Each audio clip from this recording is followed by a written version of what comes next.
रहमान। एक वीडियो पर किसी भाई के एतराज़ का जवाब। नाजरीन, आपको मालूम होगा मैंने पिछले दिनों एक जन्मदिन के ऊपर एक वीडियो बनाई थी। असल में मैं उसमें ये कहना भूल गया था कि ये वीडियो मैं उन लोगों के लिए बना रहा हूँ जिन लोगों ने अपने बच्चों का जन्मदिन बर्थडे मनाने से बाज नहीं आना। वो नहीं रुकेंगे, उनको कोई भी मना कर लेवे, उनके पास बहुत सारे जवाब हैं, वो बहुत सारे जवाब देते हैं, तर्क देते हैं कि इससे क्या होता है, बड़े बड़े लोग ऐसे ऐसे काम कर रहे हैं, कोई ऐसे कर रहा है, ये हुआ दुनिया में, वो हुआ, आप हम इसके लिए रोकते हैं। तो असल में वो मेरा मकसद उन लोगों के लिए था ताकि वो ये नाजेबा और नाजायज़ काम, ईसाइयों वाली जो रस्म है, इससे बचें, इससे बाज़ा में, इस गुनाह से बच जाएं, और बल्कि उस जन्मदिन के बहाने से उनके घर से कुछ सदका खैरात निकल जावे, उनका कोई ख़र्चा हो जावे और वो किसी गरीब को खाना खिला दें या गरीब बच्चों को खाना वाना खिलाएं, तो सदका खैरात करें। इस मकसद से मैंने ये वीडियो बनाई थी और मेरे जहन में वही लोग थे, लेकिन मैं ये जुमले बोलना भूल गया था। लिहाजा मैंने कहा कि एक सवाल आया है कि आया हम जन्मदिन मना सकते हैं या नहीं, जायज़ है या नहीं।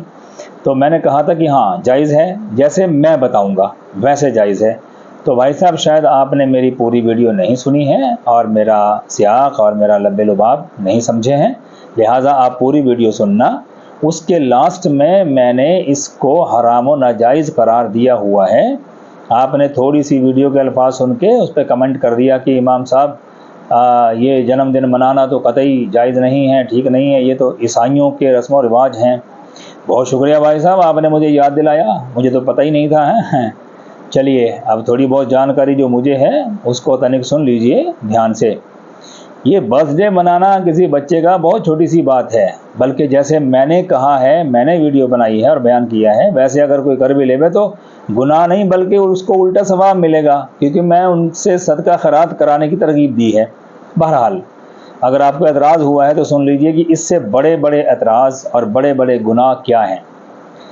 आपने कहा है ईसाइयों का रिवाज है, ईसाई ऐसा करते हैं। तो भाई साहब, इंडिया, पाकिस्तान, बांग्लादेश में हज़ारों मुसलमान पेंट कोट और टाई लगाते हैं, ये भी ईसाइयों का ही रिवाज है। क्या ये जायज़ है? ये बिदअत नहीं है, ये हराम ना होगा? उनको किसी ने रोका है? अच्छा, इनको छोड़िए, आम आदमी हैं। डॉक्टर जाकिर नाइक बहुत बड़े आलिम हैं, बहुत बड़े स्कॉलर हैं, अल्लामा हैं, और लाखों लोगों के मजमे में वो बयान करते हैं, माशाअल्लाह, बहुत इल्म भी है उनके पास। वो पूरा ईसाइयों वाला ड्रेस ज़ेबतन किए होते हैं, पैंट कोट टाई लगाते हैं। तो ये भी ईसाइयों की रस्म रिवाज है, उनको आप रोक सकते हैं? रोक लेंगे? नहीं। अच्छा, जो टोपी वो सर पे लगाते हैं, वैसी सेम टोपी जो यहूदियों के गिरजे का पादरी, जिसे पॉप कहते हैं, वो भी लगाता है। तो अब आप डॉक्टर जाकिर नाइक को ईसाई कहेंगे, मुसलमान, या यहूदी, क्या कहोगे? तो इसलिए बहुत सारी जानकारियाँ लेनी पड़ती हैं, उसके बाद कोई बात करनी चाहिए। चलिए, लोग नमाज नहीं पढ़ रहे जो फ़र्ज़ है, ये उससे बड़ा गुनाह है, जन्मदिन मनाने से बड़ा गुनाह है। हज फ़र्ज़ है, लोग नहीं कर रहे पैसा होने के बावजूद। ज़कात फ़र्ज़ है, लोग नहीं दे रहे पैसे होने के बावजूद। रोज़े फ़र्ज़ हैं, बहुत सारे लोग नहीं रखते। और ईद की नमाज जो फ़र्ज़ नहीं है, जिसकी कोई पूछ नहीं होगी, उसके लिए भाग भाग के जाते हैं, लेकिन जो फ़र्ज़ है उसे तर्क कर देते हैं, ये उससे बड़ा गुनाह है। चलिए, शादी ब्याह करते हैं आप लोग, लड़के को सेहरा बांधते हैं, गले में बड़े बड़े हार पहनाते हैं, क्या वो जायज़ है? वो बिदअत नहीं है, ये उससे भी बड़ा गुनाह है।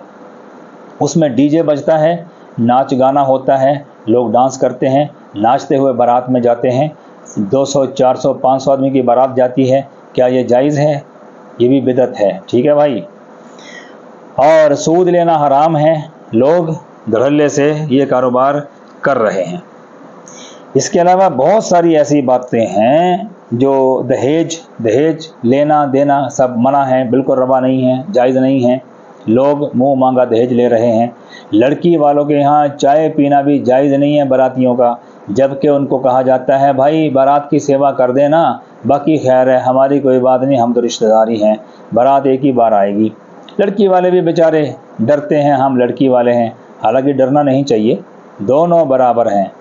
अगर लड़के को लड़की की ज़रूरत है तो लड़की को भी लड़की की ज़रूरत है, तो दोनों ज़रूरतमंद हैं, और वो کسی کی بچی ہے وہ آپ کے گھر میں آئے گی تو وہ کوئی گائے بکری نہیں ہے یا بھینس نہیں ہے جس کو آپ خرید کر لا رہے ہیں، جس پہ احسان کر رہے ہو، اور وہ بیچارے ڈر کے مارے وہ پوری خاطر تواضع اپنی کیا کیا چیزیں بنا بنا کے پیش کرتے ہیں، تو کیا یہ جائز ہے؟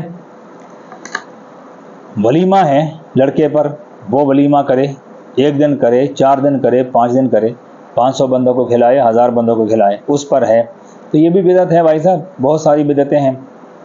اچھا، جنم دن کا تصور، تھوڑا بہت ذکر تو میں آپ کو ثابت کر سکتا ہوں کہ جب نبی کریم صلی اللہ علیہ وسلم پیر کا روزہ رکھتے تھے تو صحابہ نے عرض کیا، پوچھا یا رسول اللہ آپ عاشورے کا روزہ رکھتے ہیں، ٹھیک ہے، جمعرات کا روزہ رکھتے ہیں، ایام بیز کے روزے رکھتے ہیں، چاند کی 13، 14، 15 کے، ٹھیک ہے، لیکن آپ پیر کا روزہ بھی رکھتے ہیں، یہ کیوں؟ تو حضور نے فرمایا کہ پیر کے دن میری پیدائش ہے، میری پیدائش کا دن ہے، میں اس کے شکریہ میں یا اس کی خوشی میں روزہ رکھتا ہوں۔ تو یعنی ہمیں جنم دن کا، ولادت کا کوئی نہ کوئی تصور، کوئی نہ کوئی ذکر ملتا ہے، اس لیے ہم حضور کی نقل تو نہیں کر سکتے، ان کے مطابق نہیں چل سکتے، کیونکہ حضور علیہ السلام پر نماز تہجد فرض تھی، ہم پر نہیں ہے، لہذا ان کا کیا مقابلہ۔ تو آج ہم اگر کسی کو کہیں کہ آپ کا جنم دن ہے تو آپ آج روزہ رکھیے تو وہ روزہ رکھے گا؟ اس لیے میں نے کہا تھا کہ صدقہ خیرات اور کھانا بنائیے، لوگوں کو کھلائیے، چھوٹے چھوٹے بچوں کو بلا کے کھلائیے، آپ کا بچہ بھی خوش ہو جاوے۔ اور آج کے دور میں بھائی صاحب، آج کے زمانے میں نا مجبوری بھی ہو چکی ہے، بچے اسکول میں پڑھتے ہیں، اسکول میں کئی بچوں کا جنم دن ہوتا ہے تو وہ ٹافیاں بانٹتا ہے، کوئی پارٹی دیتا ہے، تو پھر جب مسلمان بچے کا برتھ ڈے آتا ہے تو وہ بھی ڈیمانڈ کرتے ہیں کہ بھائی ہم نے تجھے برتھ ڈے پہ یہ کھلایا تھا یا گھر میں بلایا تھا، دعوت دی تھی، آج تیرا برتھ ڈے ہے تو بھی کر۔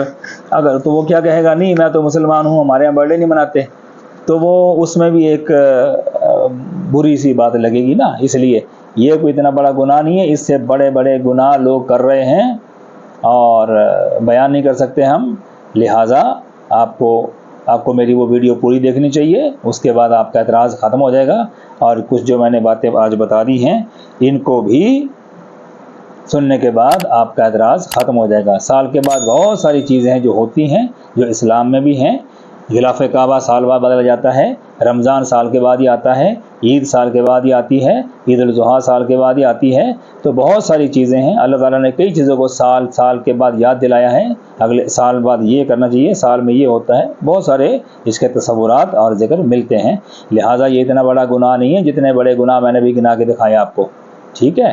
تو انشاءاللہ آپ کو سمجھ آ گئی ہوگی بات۔ والسلام ورحمۃ اللہ وبرکاتہ۔